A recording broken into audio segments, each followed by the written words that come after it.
आपके साथ मैं हूं प्रगति और आप देख रहे हैं हमारा खास कार्यक्रम उत्तराखंड दर्पण। बुलेटिन की शुरुआत करेंगे जहां कल देश के वित्त मंत्री यानी निर्मला सीतारमण साल 2026-27 का केंद्रीय बजट पेश करने वाली है।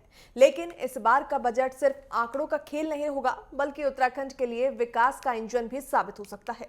दरअसल 2027 के विधानसभा चुनाव से ठीक पहले आ रहे इस बजट में ये तय होगा कि पहाड़ों में विकास की गति क्या होगी। ऐसे में क्या कुंभ के लिए विशेष पैकेज मिलेगा? क्या मध्यम वर्ग को टैक्स की मार से राहत मिलेगी? आज के इस विशेष बुलेटिन में हम खंगालेंगे हर वो पहलू जो आपकी जेब और राज्य के भविष्य से जुड़ा है।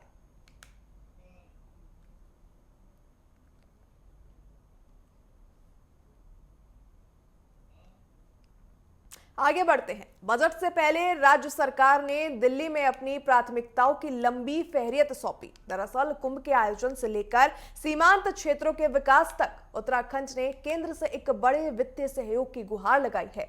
आइए देखते हैं इस बार राज्य की विश लिस्ट में क्या क्या शामिल है।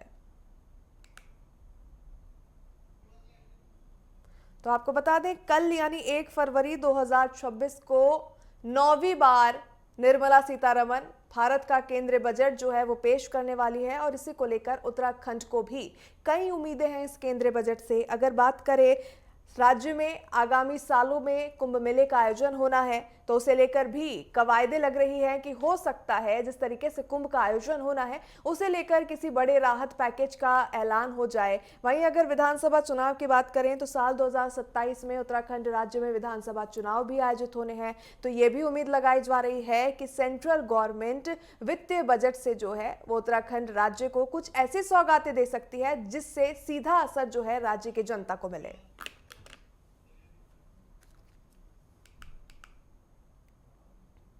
तो चलिए अब आपको ग्राफिक्स के जरिए समझाते हैं कि उत्तराखंड राज्य की बजट से लेकर क्या कुछ विशिष्ट है। तो कुंभ 2027 में बुनियादी ढांचे और सुरक्षा के लिए विशेष वित्तीय पैकेज की मांग हो सकती है। वहीं रेलवे विस्तार यानी ऋषिकेश कर्णप्रयाग के साथ बागेश्वर और रामनगर कर्णप्रयाग सर्वे को गति। आपदा प्रबंधन की बात करें तो एसडीआरएफ के तहत पूर्ण निर्माण का 100% खर्च केंद्र उठाए। साथ ही सीमांत विकास की बात करें तो वाइब्रेंट विलेज और रिजर्व पलायन के लिए भी भारी बजट आवंटन की मांग की गई है।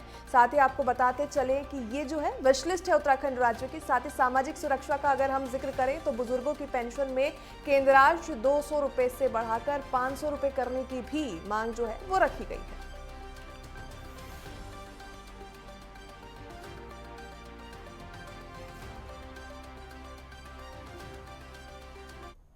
तो वहीं बजट से ठीक पहले उत्तराखंड में सियासी घमासान तेज हो गया, जहां मुख्यमंत्री पुष्कर सिंह धामी को भरोसा है कि प्रधानमंत्री नरेंद्र मोदी का राज्य से विशेष लगाव बजट में छलकेगा।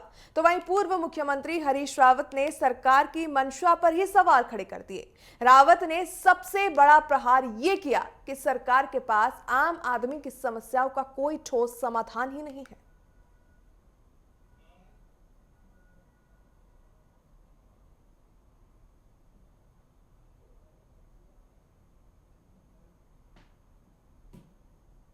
आदरणीय प्रधानमंत्री जी ने 2014 में प्रगति पोर्टल देश के अंदर डिजिटल इंडिया अभियान के तहत शुरू किया था, जिसमें पूरे देश के सभी प्रोजेक्ट उनकी समीक्षा होती है। हमारे राज्य की भी 42 परियोजनाएं इस प्रगति पोर्टल के माध्यम से उनकी समीक्षा हो रही है, जो लगभग 3.5 लाख करोड़ रुपए जिनकी धनराशि है।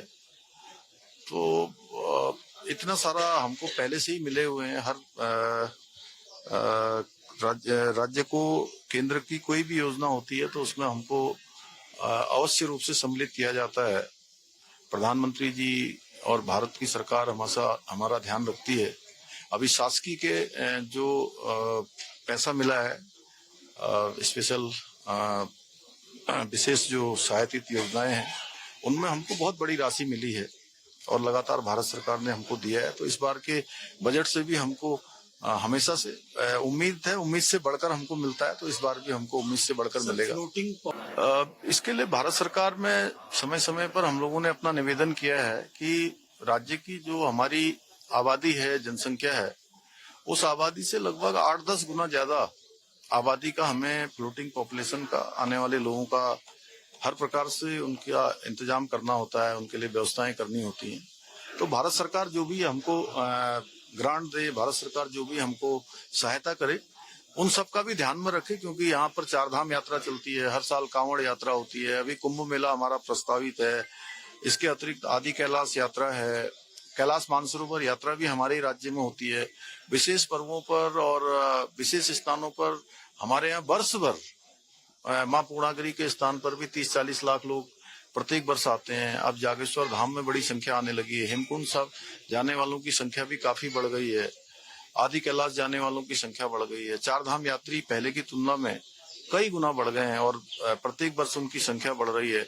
हरिद्वार ऋषिकेश में हर महीने कोई न कोई पर्व, कोई न कोई ऐसा दिन विशेष आता है कि लोग बड़ी संख्या में आते हैं। इसके अतिरिक्त पर्यटन की दृष्टि से भी एक शीतकालीन यात्रा जो हमने प्रारंभ की है, उसके कारण से भी लोगों का आवागमन काफी बढ़ा है। तो उस दृष्टि से हमारा ध्यान रखा जाना चाहिए। कुछ नहीं मिलने जा रहा है, खाली पिछली बार भी कई चीजें कही गई लेकिन कुछ उसका हासिल नहीं हुआ और इस बार भी जो है कुछ नहीं। इस बजट सत्र के बाद भी महंगाई निरंतर फिर भी बढ़ेगी, आपके हमारे कष्ट बढ़ेंगे, बेरोजगारी भी बढ़ेगी, क्योंकि इन समस्याओं का इनके पास कोई समाधान नहीं है। गरीब अमीर के बीच की खाई बढ़ेगी, कुछ लोगों की दौलत निश्चित तौर पर जो है रॉकेट की गति से ऊपर जाएगी, मगर आपकी हमारी जो सामान्य लोगों की आमदनी है वो घटेगी, रुपये की कीमत फिर और घटेगी डॉलर के मुकाबले में। हाँ, तो देश के अंदर देश की जो आर्थिक स्थितियां हैं वो बहुत विषमतर होती जा रही हैं। और देखिए तो निर्यात घट रहा है, आयात निरंतर बढ़ रहा है, कई चीन सहित कई देशों के साथ जो हमारा व्यापार असंतुलन है वो निरंतर बढ़ रहा है। तो इन सब चीज़ों की कोई रेमेडी, कोई दवा वित्त मंत्री के पास नहीं है, ये सरकार के पास नहीं है। तो वहीं बजट से सिर्फ सरकार को ही नहीं बल्कि घर चलाने वाले मध्यम वर्ग और साथ ही बाजार चलाने वाले व्यापारियों को भी भारी उम्मीदें हैं। बताते चलें कि टैक्स की मार और जीएसटी की पेचीदगियों के बीच में उत्तराखंड का व्यापारी वर्ग इस बार वित्त मंत्री से बड़ी राहत मांग रहा है।